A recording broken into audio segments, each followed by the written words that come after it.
Today we're going to make ceviche. I've got here 6 different batches of fish. They've been marinating in citrus juice for different amounts of time. So this one was marinating for about 2 minutes, and you can see it's still quite firm, almost raw in texture. This one here was marinating for 10 minutes. This one is still firm, but it has more of a cooked texture. This one I think is about ideal for ceviche. As we get down the line, we end up at this one, which has been marinating for 2 hours. It's so cooked that it kind of shreds apart. You know, it looks like almost like a paste. So there is an ideal amount of time to marinate your ceviche, and we are going to talk about it today. Hey everyone, how's it going? We're going to make some ceviche. So ceviche, it's a Peruvian dish, although you find versions of it all over South America. In Peru, it's generally made with raw fish, raw seafood, although in places like, for example, in Colombia, where I'm very familiar with the cuisine, it's often made with cooked seafood, so cooked shrimp, or maybe cooked snail, things like that. In parts of Mexico, it's also made with cooked seafood. In Colombia, Mexico, you might even see it made with like a tomato base or a ketchup base, or even a mayo and ketchup base in Colombia. They call it salsa rosada. But in Peru, typically made with raw fish that is essentially cooked in citrus juice. It's a very simple dish and one that I really like to make. It does rely on having really nice fresh fish, you know, the kind of fish that you would want to make sushi out of. I'm using halibut right here. It'll work with any sort of firm, fresh, white-fleshed ocean fish. Although you could also make it with something like salmon, you know. We're just going to trim off all of these little bits of tougher connective tissue. Some of these pin bones were kind of left in there. You can ask, you know, your local fishmonger, if you're friends with your local fishmonger, to do this part for you. Otherwise, you just want a nice, sharp knife. So you want to start with fresh, firm flesh fish. I'm going to cut it into sort of 1/4 to 1/2 inch chunks. I think an older recipe of mine called for 1/4 inch slices. You can absolutely do slices instead of chunks if you prefer, but whichever way you want to go. So I'm going to cut it down lengthwise into slices, and then I'll cut each one of these slices in half.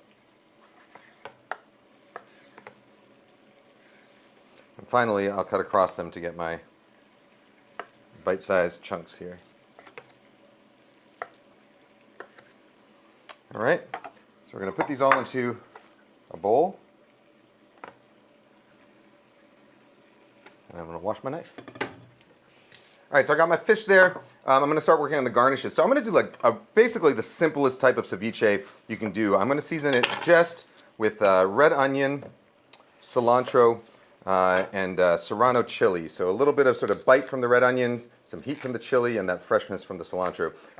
You know, ceviche I think of really as a sort of template. You know, it's a technique, it's a process, and it's a template for using, you know, letting your imagination go wild. So, you know, in Peru you might see this made with coconut milk. You could also, you know, modern times you'll see it made with sometimes Japanese flavors, you know, so you might find some soy sauce in there or some ginger in there. Really anything that you think will taste good in a sort of acidic and fresh environment will work for ceviche. So about that much red onion.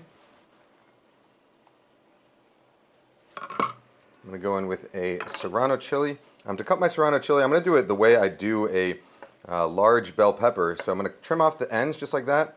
I'm going to hold it vertically and slice sort of fillets off of it.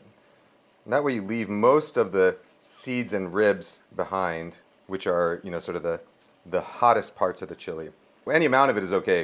It really depends on how sort of spicy you want your ceviche to be. All right, so cut it into fillets, then strips. And then we'll cut across those strips into very fine brunoise, as they say. Brunoise is French for Bruno. It's named after the chef who first... I don't know where I'm going with this. All right, there's our serranos. And the final ingredient we're going to add for our garnishes is some cilantro. And we want sort of just the leaves and the tender stems, so I'm just going to actually just slice right across the stems at the very tip of the cilantro. You can, you know, if you don't like the texture of the stems, I find them to be sort of nice and tender and delicious, but if you don't like the texture of the stems or the flavor, because they do tend to be a little more strongly flavored than the leaves, you can, of course, pluck the leaves, but we're going to go with this. So some cilantro in there, and we will now get to sort of the interesting part of the ceviche. So ceviche, raw fish. However, it sort of has a cooked texture. The reason for that is because of protein denaturization. And so what happens is, when there's proteins in there that are sort of long strands that look sort of like a Jacob's ladder. But when you heat those up, they tend to curl up and tighten up, and that's sort of what gives cooked meat and cooked fish its sort of firmer texture. The same thing happens when you add citrus juice or any kind of acid to a meat or fish. So if you've ever, for example, marinated a chicken breast in an acidic marinade, what you might find is that over time, it starts to get a sort of chalky, firmer texture. It also loses its sort of translucent nature and becomes a little more opaque. That's a sign that the proteins are tightening up, and so they refract light differently as the light travels through. So when you're adding citrus juice to fish like this, you're causing a lot of the same reactions that happen when you cook the fish. The one thing you're not doing, however, is killing bacteria or any type of sort of pathogens that you don't want coming into your body. So you do have to remember that that's the reason why you need to use really good fresh fish, the type of fish that you would be comfortable eating raw. You can do this all lime juice. You can do this all lemon juice. You could do this if you have access to sour oranges. You can do those. I'm going to use a combination of lemon, lime, and this one kind of old tangerine I found sitting in my citrus storage. The total amount of juice actually doesn't matter too much. You just want to make sure that there's enough that you can coat every piece of fish. Sort of in the same way that when you're simmering food in water, the exact volume of water doesn't matter as long as everything is in simmering water. So, I think my recipe calls for a ½ cup per pound of fish, but honestly, you can eyeball it, and any amount that covers the fish will work. All right, so we're doing our 3 citrus juices. Ooh. We'll add a pinch of salt.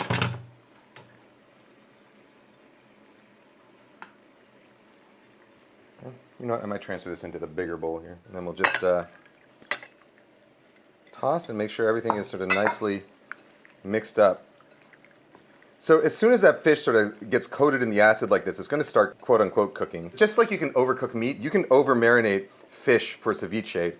Depending on the type of seafood, the marination time will change a little bit. But with a firm fish like this, I would say a very minimum of 5 minutes is where you want to go. Ideally, you want to go about 15 minutes, and you don't want to go above, say, 30 to 45 minutes. When you haven't gone quite enough, it's still going to have that sort of raw, slippery texture. But then when you've marinated it too far, you're going to end up in sort of dry and chalky texture. So what I'm going to do is I will pull out a piece of this ceviche every few minutes. So we'll see what it's like when it's undercooked, and we'll see what it's like when it's overcooked as well as when it's just right. In the meantime, I'm going to take a sweet potato, which is a sort of very common accompaniment to ceviche. I'm just going to split it in half, slice it up into sort of 1/4 inch slices.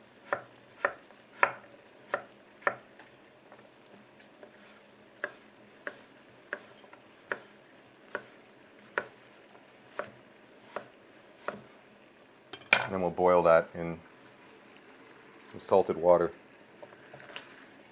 All right, our sweet potato's boiling, our fish is in the marinade, and I will be back in about 15 to 20 minutes. I've got here 6 different batches of fish. They've been marinating in citrus juice for different amounts of time. So this one was marinating for about 2 minutes, and you can see it's still quite firm, almost raw in texture. This one here was marinating for 10 minutes. This one is still firm, but it has more of a cooked texture. This one I think is about ideal for ceviche. As we get down the line, we end up at this one, which has been marinating for 2 hours. It's so cooked that it kind of shreds apart. It looks like almost like a paste. So it has been between 15 and 20 minutes now. So our ceviche is kind of like at ideal texture, I think. So if you look at this, you can see it's still kind of tender, but it is starting to get a little bit firmer. The outside is turning a little bit opaque, and that's what we're looking for. I'm going to use a little bit of salt. All right, so here, I'm just gonna put it into a serving bowl. Ceviche, you know, typically it'll be served with fried corn. It's different from the type of corn that we have here in the U.S. You know, it's not sweet corn. It's a like a more starchy corn. But we can buy it in the U.S. as corn nuts, which is exactly, you know, what the fried corn is. So I'm just going to sprinkle this with some corn nuts. You could have them on the side if you want. I like to sprinkle them in so that you get little bites of texture with each. And we're also going to have some sweet potato on the side, just a little bit of cilantro to garnish.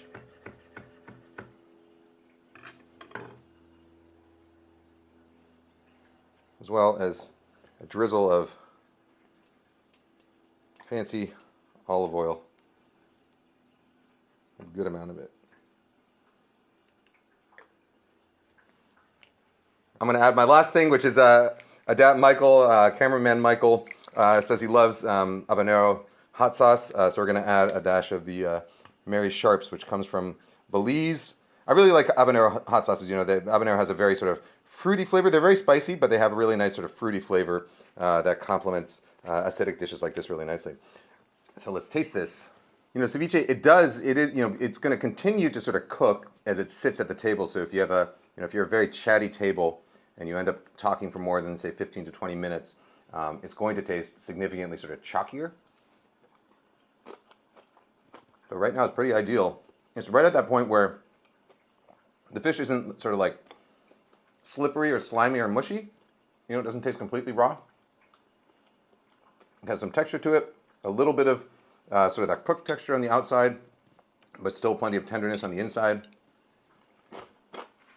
Really bright and acidic. You know, this is like the ideal sort of summer appetizer. Because it takes very little work. It's mainly just knife work and then time. All right. Guys, gals, non-binary pals, this is ceviche. Hey everyone, I hope you enjoyed the video. You can find the full article and recipe along with bonus content and my newsletter for free on my Patreon. Don't forget to subscribe to this YouTube channel for more videos like this, or my alternate channel, Kenji Lopez Main, for my dining content. And follow me on Instagram at Kenji Lopez-Alt for daily updates. You can also get signed and personalized copies of any of my books. That's The Food Lab, The Walk, or my children's book, Every Night is Pizza Night, shipped from Book Larder here in Seattle. Find the links to all of this, as well as all of the tools I used in today's video, in the description below. Thanks.